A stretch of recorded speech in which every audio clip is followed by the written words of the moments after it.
এই তরিকা।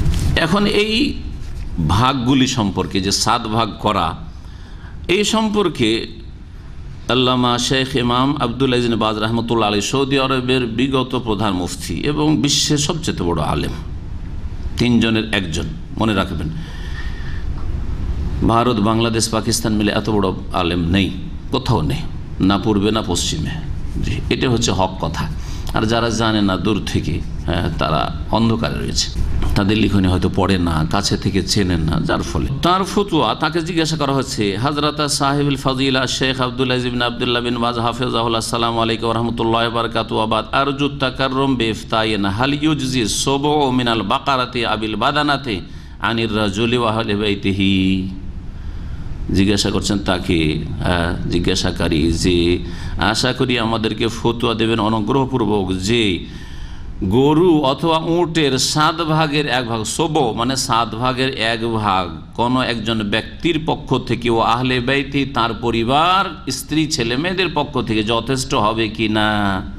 আরজু আন তাতাফাদ্দালু বিল জওয়াবে মাশকুরিন, আশা করি আমাদেরকে শুকরিয়ার সুযোগ দেবেন জবাব দিয়ে। জি,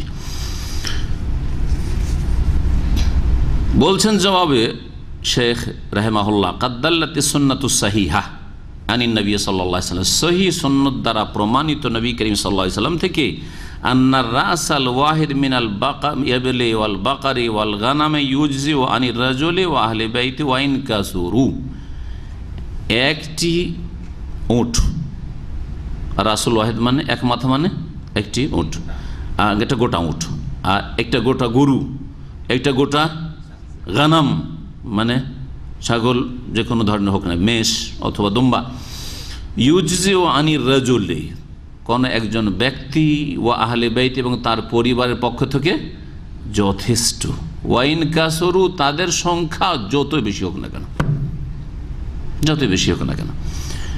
আম্মা সুবু মিনাল বাদানাতি ওয়াল বাকারাতি ফাফি ইজজাইহি আনির রাজুলি ওয়া আহলি বাইতি তারাদ্দুদুন ওয়া খিলাফুন বাইনা আহলিল ইলমি। হ্যাঁ, উটের 7 ভাগের 1 ভাগ এবং গরুর 7 ভাগের 1 ভাগ, এই 1 ভাগ 7 ভাগের 1 ভাগ একজন এবং তার পরিবারের জন্য যথেষ্ট, নাকি একজনের পক্ষ থেকে শুধু সেটা হবে, এই বিষয়ে দ্বিধাদ্বন্দ্ব রয়েছে এবং এতে উলামায়ে কেরামদের মাঝে কি রয়েছে, খেলাফ, ইখতিলাফ রয়েছে, মতবিরোধ রয়েছে। এটা হচ্ছে ইখতিলাফ মাসলা। তাহলে ইখতিলাফ এতে নেই, সে এই কথা উল্লেখ করলেন না যে উটে ভাগ চলবে কি না আর গরুতে ভাগ চলবে কি না, এতে ইখতিলাফ আছে, এই কথা বললেন না। কিন্তু বললেন এই কথা বলেন, ইখতিলাফ কিসে আছে, ভাগ চলবে, কিন্তু ভাগ এক ব্যক্তির জন্য নাকি এক ব্যক্তি এবং তার পরিবারের জন্য যথেষ্ট হবে, এতে ইখতিলাফ আছে। আশা করি স্পষ্ট, তাই না? জি। তারপরে শেখের মতটা নেন,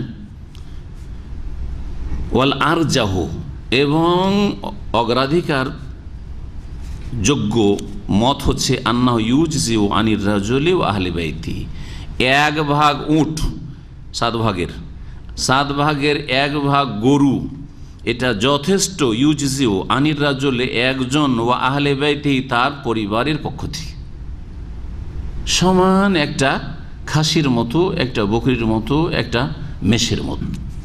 লিআন্নার রাজুল ওয়া আহলা বাইতি কাশাখসিল ওয়াহিদ, কারণ একজন এবং তার পরিবারের সদস্যরা পরিবার একজনের মতোই। ওয়ালাকিন্নার রাসা মিনাল গানামি আফজাল, তবে একটা কথা মনে রাখবেন যে ভাগের চাইতে উত্তম হচ্ছে একটা গোটা বকরি, গোটা ছাগল। যেমন তরতিবে বললাম, ওট, গোটা ওট, গোটা গরু, তারপরে গোটা ছাগল, তারপরে বললাম যে উটের ভাগ, তারপরে গরুর ভাগ। আল্লাহু সুবহানাহু ওয়া তাআলা আলাম, আল্লাহ বেশি জানেন। ও সাল্লাল্লাহু সাল্লাম আলা আবদিহি ওয়া রাসূলি মুহাম্মদ ওয়া আলা আলিহি ওয়া সাহবিহি। মাজমু ফাতওয়া ইবনে বাজ, ফাতওয়াজ ইবনে বাজ রাহিমাহুল্লাহ রয়েছে, অনেকগুলি খণ্ড রয়েছে, তার 18তম খণ্ড, 38 পৃষ্ঠা।